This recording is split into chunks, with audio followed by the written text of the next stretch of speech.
This podcast is rated S for sexy and contains mature themes, explicit sexual content, and some freaky ass shit. So if your trigger warning list is longer than the schlongs in these books, protect your innocent ears from the salacious musings of this red hot pod. But if you're a pervy peach like us with one hand on your Kindle and the other between your folds, strap on, in, for the unhinged book club ride of your wet dreams. This is Between the Folds. Oh, and there's definitely going to be spoilers. Don't say we didn't warn you. As for the rest of you freaky little strumpets, let's get into it. Welcome to the club. Pull up a seat. Between the Folds, where the kinks all meet. Welcome to the club. Let's slip right through. Between the Folds, where literature is new. Hey everyone, it's me, Elisa, your Minister of Moisture, and this week's Commander in Literature. And with me today we have Lusty Lieutenant Lindsay, aspiring Jizz jewelry model, catch me on that runway. Director of Drip, Jess. the artist formerly known as Juicy Jess. Very glad to ditch the juicy. That word grosses me out. And just remember, as we give our overview, we listen and we don't judge. Except for when we do. Folks, hold on to those labias because this week we have entered the labyrinth of lust and there is no escaping this Minotaur's massive meat. That is right, we are talking about Thick Beef by Layla Fae, a book that is messy in ways that I was not emotionally prepared for, with a scene or two that made me sit up and say, wait, she's putting what in his wear? It's filthy, it's fast, it's dripping with bull sauce, and we are absolutely not okay. So let's set the scene of this book, this short novella, as I will call it. The story begins with Judith, Jude for short. She's working a double shift at her fast food restaurant gig, and her dad has recently passed away and racked up $200,000 in debt with loan sharks, and the mafia shows up after her work and says, we want our money. She's essentially running for her life, and instead of getting captured, she runs right into an annual Minotaur run. And let's just say she doesn't make it out unmarked. Then enter Lysander, head of the herd, packing a bank account and a cock that defies the laws of physics. One sniff of Jude and he's rock hard and ready to claim. What follows is a series of absolutely unhinged, fully consensual-ish, toe-curling kink sessions that feature breeding kinks, urethral play, yes, that happened, and now the iconic phrase that we will never be able to erase from our brains, gravy cum. Let's jump right in. How did we feel about this magic? I'm going to say that this is my second unhinged Minotaur book and not my favorite. I've got opinions about Minotaurs, apparently. This is who I am now, 46 years old. So one of the things that really stuck out for me in this book is the Minotaur's penis. I just want to take a moment to really just picture the way it's described in the book, because I think this is really important. Red, all shaft, no head, just a flaring tapered end with a hole that looks, and this is a direct quote from the book, like an asshole. A puckered, round shape with wrinkled skin. When he huffs, his cock twitching, the hole pulses, opening slightly and releases a drop of wetness. That's the other part of that quote, because I was also very impacted by this. In my mind, I had all these images of like giant worms from science fiction and fantasy. Yeah, I was like, this dick is giving like Midgard worm from Akatar, you know? I know you know what I'm talking about. And that desert snake from Star Wars, which I Googled and is called a Vexus. Did not know that. There's also the sandworms in Dune. I was like, what is happening here? No part of that made me drip with anything. No, absolutely not. An asshole penis. Interesting choice, I think. Interesting choice for a Minotaur. Also, he doesn't have any lips. Did you guys remember that part? I did not remember that part. On his face. We're talking about his face. Oh, yeah, we're talking about his face. Yes. Not his asshole. Yeah. We've moved on. Yes. This is another whole thing I have with the idea of Minotaurs. Like, I don't understand how you would kiss and I'm touching my mouth like I'm trying to make myself understand this right now. I'm going to curl my lips in like I don't have any. But you also have to think about like how wide a Minotaur face is, and then it's like liftless like this. I don't understand. I don't understand any part of that. I'm realizing from this conversation that I don't have a brain that does that. My brain just makes it up. You just gave him I just was like, and- yeah, he's great. He's got, sable fur except black near his balls. and he's roguishly handsome. I also kept picturing, there was a part in there too that kept saying an indefinite shape hidden under the fur, a long thick cock now emerges. Mm-hmm. And there was a couple of times that the word emerge was used, and I just kept picturing like a giant cock like popping out of a hedge like, hello! Peekaboo. Hey, girl. Hey, girl, hey. I'm here to get on board with a sexy Minotaur, but you've given me 2 pieces of information that I just am not sure I can get on board with. He's got a dick that looks like an asshole, and the man's got no lips. Like, what is happening here? But he's kind. Is he kind, though? I don't know. I think I struggled with that on this book a lot, which is this kind of context of like consensual.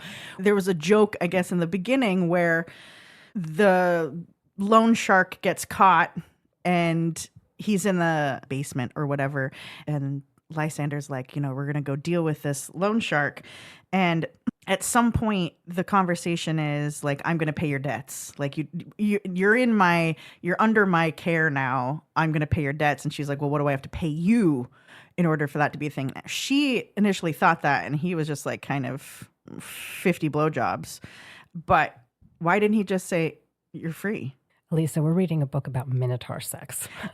My brain was too full of picturing the dick, the asshole, the asshole dick. Well, okay. Well, I didn't picture that, and I just went straight to the like, okay. So the reason he didn't say it's free is because he realized that she needed their relationship to be transactional in order for her to be able to accept it. That was the impression that I got, because she wasn't ready to fall head over hoof for him and accept their mating bond. And so she needed this sort of like, oh, okay, I'm going to, suck his giant asshole dick and my debts are going to be forgiven. That makes sense, Let's just talk that in addition to the asshole dick tip, his cum is gravy. So let's just talk about the visuals of an asshole leaking brown cum. So an asshole dick. This is the worst scene in the book for me.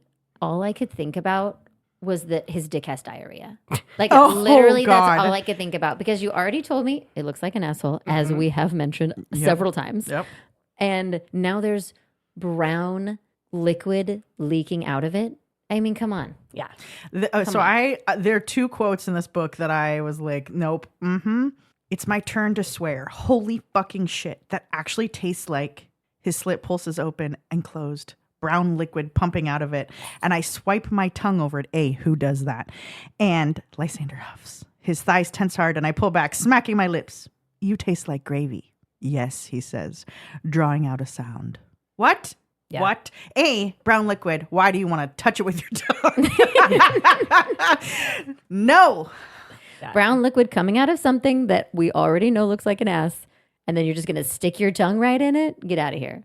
No way. Yeah. I'm going to need to forget about this before Thanksgiving. Oh my God, right? What I'm thinking.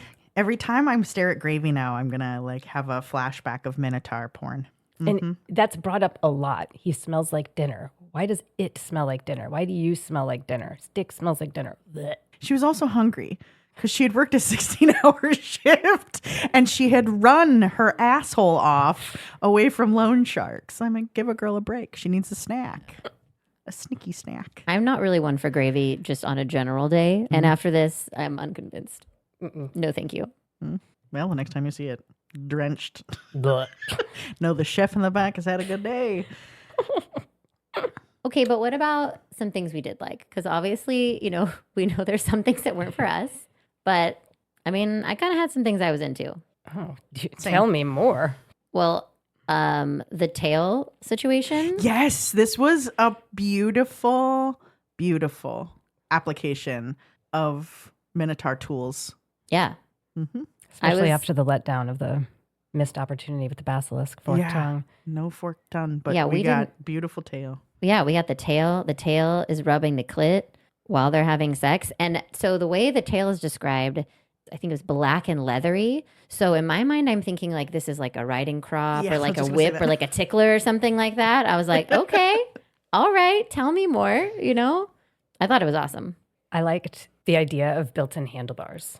in the Yes. horns. Yes, That is my yes. favorite part, thinking about a Minotaur. Totally forgot about that. That's excellent. You've got handlebars and a riding crop. Mm-hmm. Hell yeah. I also put tail usage in this because I thought it was fantastic. The one quote that I was like, hello, I can't breathe. I'm so full, so fucking stuffed. There's no space for air and anything else. There's only him. I like that. Okay, girl, get it. Yeah. No lube was required Yeah. because of the gravy cum, though, but whatever. We're moving on from that. It takes you in, it takes you out. You know, you can't have it all. When it comes to like this like monster genre, you know, you can. Like I said, I just tuned it out. I was like, no, I don't like that. So some of the writing in this I thought was, I don't even know what I have to say about it. But one of the first things she says when she sees Lysander, she says, he's got a ring in his nose like a bull does. And she said, it's like those rings that bulls have. And his face is like those faces bulls have too. I was like, what? Like, so you're saying he's a bull? Yeah. I just thought that was so funny. Jude, not the smartest. I know. I was like, Jude, our girl, you know, maybe working at the fast food restaurant, that's the best she could hope for. In my opinion, she is fucking lucky. This rich ass Minotaur Right? wants to mate her. Like, she has no prospects in life. She is working hard at a fast food restaurant. She has a huge debt that she inherited. And she's like trying to complain and get out of this like dope situation that she's just found herself in. Like, what is wrong with her? Well, but also his penis is not the most aesthetically pleasing. I mean, if you're going to be bonded to someone, at least have a nice cock. Yeah. That is true. When she gets into the bargain of like, oh, it's going to be 50 blowjobs or whatever, like generally speaking, I'd be like, this is a barter system I can get on board for. But then I'm like, ooh, it's going to squirt gross gravy into my mouth. Now I'm rethinking things. Maybe I do want to outrun loan sharks for the rest of my life. Here's the quote. Bracing myself, I wrap my fingers around the base of his cock where the wet, pulsing shaft emerges from the furry sheath. Why is it wet? Why is the shaft wet? I'm just imagining that it just weeps gravy all the time. I was picturing, so like, I don't know if you've ever seen a horse penis. Have you Oh, ever seen a definitely. horse penis? It's Not up huge. close. Okay. Alyssa. Well, You're missing out. Oh, damn. Like even a dog, like when it just emerges from like Hello. the sheath. It's like, it's not fluid, but it's wet. It came from the inside where the wet things are. Yeah, I don't. That's what I was just picturing. So that It's not drying out in the sun all day like a human schlong, you know? It's not air dried. Yeah. So, yeah, okay. I guess what this is amazing how brains work, right? Because it sounds like what you all are picturing is that it's a retractable penis. Yeah. It's sucked in, where I was literally picturing like a hedge of pubic hair that it hides back Oh God. back in, and then does pop out of. Hello. Yeah, I think we have to You know get that- into the animal kingdom for this. Yeah, we the- need to like That video from a million years ago was like Alan. the penis hedgehog that pops up. Alan. I'm gonna have to find the clip now. Yes, and 'cause I don't know what that is. yeah, we'll link that on the Instagram. Yes, it'll be great. And every time you hear the name Alan, you're going to think You're gonna about this. think about Minotaur penis with gravy. So one of the lines that I actually really liked, kneeling at the Minotaur's feet, I hold power. I've never felt as in command as I do now. So strong, so influential. God, I'm drunk on power. And suddenly it's my new favorite feeling in the world. There's always that moment, you know, at some point where you're like, I control this little game and I like it. And I was reading that book and I was like, yeah. And maybe you don't have that feeling. Maybe you're submissive. I am not. Really? Yeah, shocking. I know, for those of you who know me. But that is such like a control, like euphoric moment where you're like, I can hold this in my hand. No This pun dick intended. is mine to command. I think, yes, I can relate to that feeling, but this book didn't. I think I was just too consumed by like the other things that there were no inspiring quotes from this book for me that I was like, yeah. Yeah, I think especially for our character Jude, who her life is pretty out of her control, right? She's like literally on the run every day of her life and struggling to survive. And even with Lysander, he also starts chasing her, basically, after she's like running from one person to the next and really has no control of her life. So to have that moment of being able to have power over him, I can see that would be very attractive. Also, as one who likes to be in control, I respect that. Yeah, sexy. That's right. So this is my other thing. Poor Jude, bless her heart. She says another thing that I'm just like, oh, honey, we're just real literal, aren't we? She's like, I've suffered a lot because of men, and testicles are one of the key attributes of masculinity. I was like, okay. But then she goes on to say, of course I want to slap them. And if he gets to enjoy it, win-win. Yes, because apparently Minotaurs love a good ball slapping as their thing. Testicles. That's how I know who a man is. That's how I identify them out in the wild. It's one of those key attributes. Walking around. Oh, just like, oh, Peter, the ball. nice to see you. Yeah. I just was like, what's happening here? As he emerges from the bush. And then, given that they're a key attribute of masculinity, of course I want to slap them. Yep. It's a basic instinct. Every time I see him just, jostling about, I just want to give him a good little slap. Watch out, ball owners. We're on our way. Jude is out on the prowl and she's ready to smack some balls. I want to bring up this quote only because this is the one that disturbed me the most, because it was so visceral and more visceral than the gravy. Well, it's to do with the gravy. Okay. Afraid I'll hurt him, I pull my finger out and cum spurts out of him so fast. Some of it lands on the ceiling and hits the fan. Spurt after spurt of gravy rains down on the bedroom until it finally ends. And Lysander falls on the bed, his huge dark form twitching restlessly. A drop of cum falls on my face, propelled by the fan. I'm drenched in gravy, and I don't fucking care. I would care. I would absolutely care. I cared reading about that. I cared hearing you reread that quote to me. Trigger warning. Whoa, I have got goosebumps, but not the good kind right now. Gross bumps, as they call them, gross bumps. So I do feel like, sometimes when it comes, it's like, how did it get over there? Like, where did it come from? But, okay, the concept that she's drenched in it and it hits the ceiling, like the ceiling fan is now flinging it around the room. Yes. That's too much for me. We've hit the too much button. Hard pass. Hard pass. I just feel like if you're scaling up human man cum to Minotaur man to 8 feet tall, yes. Yeah, then I think the cum ratio has to increase also. I just think it's not going to be realistic if he just comes like a little bit, like a couple tablespoons or teaspoons or whatever is the average amount. I can't remember. I think it makes sense. I think it's appropriate in the context. And I think the image of cum just like flinging off of a fan blade and like hitting me in the face, as long as it doesn't get in my hair, I'm fine. But once it gets in the hair, this is going to be a real problem for me. Like, it's really hard to get out. It's going to get wrapped up in a curl, and I'm going to be irritated because I'm going to have to go wash it. But you know what? Your hair will be nice and soft. That's afterward. True. There's probably something in semen. Protein. Some proteins that are going to moisturize these locks. Am I making this up? Isn't there like salmon people who use it on their face? Yeah, salmon semen or whatever it's called. Yeah. I don't know. Isn't that just roe? I don't know anything about the salmon semen world. I think roe is eggs. I bet there's a book on that. Salmon semen. I am very curious to know semen solutions for the hair and face.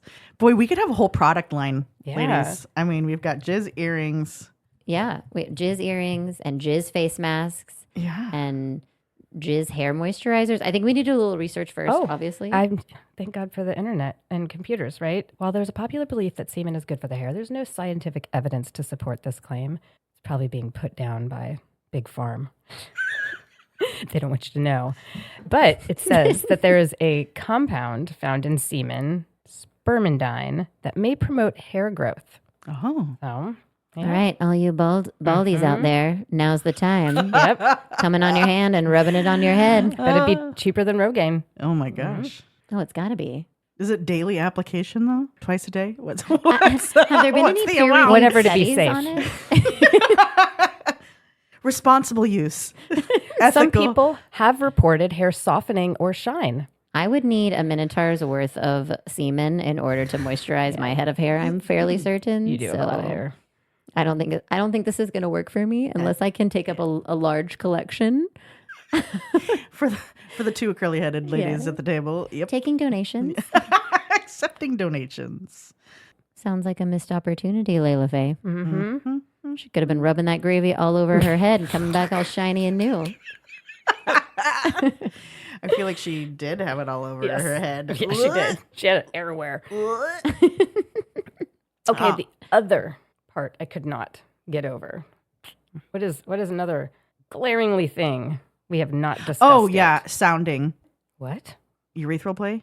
Yes. Yeah. What did you call it? Sounding? It's called sounding. The actual term is urethral sounding. SOUNDING? Yep. Did you have to look that up or did you know it? I had to look it up for two reasons. And I was like, private window. But I was trying to find like moans and groans. And somebody was like, oh, yes, something about sounding. And I was like, what the fuck is sounding? And so then I looked up and I was like, oh, because I know it is urethral play. Like I've heard that concept before. My number one fear after cavities is getting a catheter. So urethral play is a hard pass for me. What do cavities have to do with catheter? Just that it's my second worst fear. Oh, outside of cavities. I was like, how do these two connect to each other? What kind of dentist are you going to? Also, but I do have a funny story. Please. Just about what you said, actually. I haven't actually fucked a Minotaur or anything like that. But You about, haven't? I'm so sad.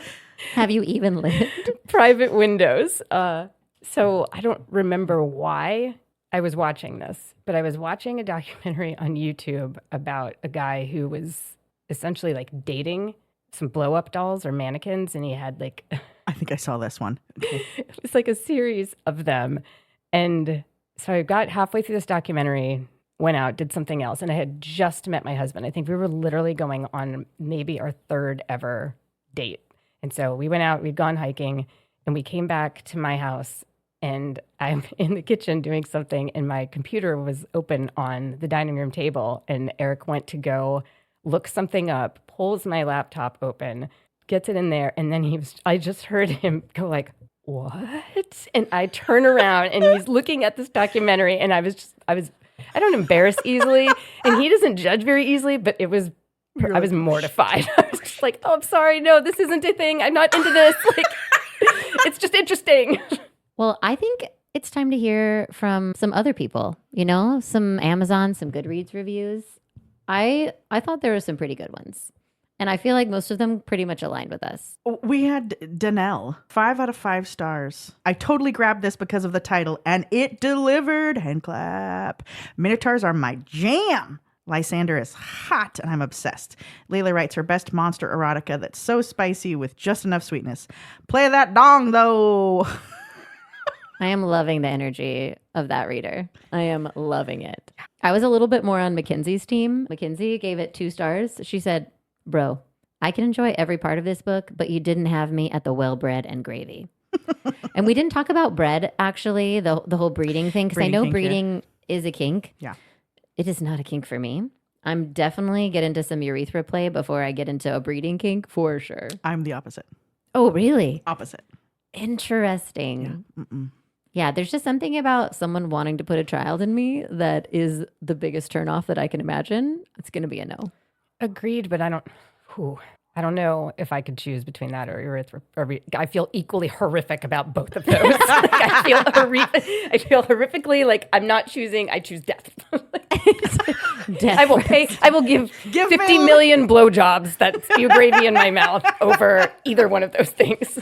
Now I've just unfortunately gone and Googled urethra play and how to do it safely, and I need to click out of that and never look that up again. That's what I'll did be Googling last night. that later for sure. Yep. Mm-hmm. Do it in a private browser. Private. I don't know how to do that. I'll show you Getting some later. crazy ads. I'm very concerned that Jess has been reading Just all of these willy-nilly books on the internet. Oh, God. and never used a private browser. Yep, definitely have. This really explains a lot about your Instagram advertisements. I understand a lot now. I also just need to like narrate that Jess laughed so hard she hit her face on the microphone. Are you okay? Yeah, I just have to plug my nose so I don't start snorting. I think let's make a little segue into maybe a serious conversation, because one theme they talk about a lot in this book is how important smell was. Like, he smelled her and he was like, oh, You're mine. that's the one. And she was smelling him and she was like, oh, I think that's the one for me too. And I don't have a good sense of smell. In fact, I have a terrible sense of smell. I can smell literally almost nothing except for what I say. I have a rose-colored nostrils because I can smell good things. Like, I can smell cookies baking and spices and seasoning and flowers, but like, I can't really smell bad smells. So I think that I don't go through the world like appropriately screening things based on their scent, but I don't think that's true for everybody. No. Definitely not for me. I have a very heightened sense of smell and can be really impacted by certain smells for up to hours after smelling them. Have you ever met somebody and you were like, holy fuck, they smell so good? Or the reverse, like, oh my God, I could never be with this person because they smell terrible to me. Good. Yeah, I have. You have? Yeah. Ryan has this perfume that when he puts it on, he could be in the other room and I'm like, you smell so good. It's literally my life. We were at the department store and he just, somebody accosted us in a Nordstrom's and like sprayed it. And I was like, oh, that smells good. It kind of smells like Chanel. And he was very offended that it was not. Like, this is Creed, buddy. We've been around for 200 years. I don't fucking care. Is that supposed to be an accent? That was the elitist bougie accent, yes. And then Ryan put it on, and I was literally like, let me sniff your arm. I need to sniff your arm right now. So whatever combination of like that And perfume and his pheromones, it was like 100%. magic. I have never really smelt someone's like natural body and been like, you smell really fucking amazing. Because we live in a world of scent. Yeah, I'm trying to think. You know, people do have smells, right? You can have that, and they can be enhanced, obviously, by deodorants, perfumes, colognes. So I'm told, but Yeah. continue. And it is something I am really attracted to, typically like really fresh scents. Eric, he typically just doesn't have a smell. I just think it's very interesting. I haven't kind of placed that now because he knows I like it. Like, he likes helping me, or I have pick out his deodorant for him. And like, just recently he bought some little cologne thing that he's been dabbing on his chin, but it doesn't, I don't know if his body just like takes it off. It doesn't last for very long. There's like a whole portion of the world I've just been like mostly missing out on. I'm hoping that one of my other senses is like extra heightened, since like my sense of smell is shit. Like literally, like shit would have to be really strong for me to smell it. I swear. I think it's interesting because I've asked you this before. Lindsay is a phenomenal cook, and you do a lot with taste, because I always thought like taste and smells were so intertwined. But when I've asked you this before, you've said you still have a very strong sense of taste. Mm-hmm. And you're definitely, because I am not as intuitive of a cook. So we cook together and I'll be like, all right, Lindsay, what does this need? Yeah, I can smell like spices and seasonings and foods and things like that. It's just like there's like a whole spectrum of smells that I just don't register. Which, you know, evolutionary perspective would mean that you would have died when you were like 100%. 1,000 years ago. But now your experience is far better than the rest of ours, where we're like, whoa, what the fuck? Yes. Oh my God, go away from me. I need you to go away. Well, on that note, how many chili peppers do we give this book? I'm going to just bring that around. Yeah. So if we're defining chili peppers as just there's a lot of sex in this book, I'd say 5. I thought it was like a 3. I was thinking a 3 chili pepper too. I mean, it's a short book. I feel like they crammed a good amount in, but not like an overwhelming. Yeah. We've 100% read books that I was like, I mean, Kiss of the Basilisk had 8 million pages of sex. This was an appropriate amount for the 90 some odd pages it was. But I would say probably a 3, maybe 4 for kink, right? Because I think there was a lot of kink stuff in here. Anal play, breeding kink, sounding, urethral sounding. I mean, I learned some things. I learned about sounding. Yeah, same. I learned a new word. So educational, honestly. Actually, that was one of my favorite reviews. It actually doesn't have any stars. It just says, I read it for the science. So then on our moisture meter, Can we give negatives? you can 100%. Drier than the Sahara. This was a negative moisture for me. I need somebody to put a bag in. Give me fluids. I gave it a single droplet, you know? Yeah, I gave it a single droplet too because I think that some of it was good. All right. Elisa, what's on our nightstand for next week? On our nightstand for next week, it's The Naughty List by Jade West. And it is a Titillating read. I will spoiler alert just a little that this was the one book that I was like, buy some fucking lube, lady. Buy some lube. Stop it with that shit. It'll be exciting. You're going to like it. You are Yeah. going to like it. Merry Christmas. It's going to be a Christmas treat. Well, that's it for this week's horny adventure, Thick Beef by Layla Fae. We hope you enjoyed this as much as we did, and don't forget to send us your unhinged recommendations for reads. Just slide into our DMs on Instagram and give us your smutty suggestions. Or for more information, past episodes, and all the juicy details, visit our website at betweenthefoldspodcast.com. And until next time, we'll see you between the folds. Bye. Bye. Adios. Welcome to the club. Pull up a seat between the folds where the kinks all meet. Welcome to the club. Let's slip right through between the folds where literature is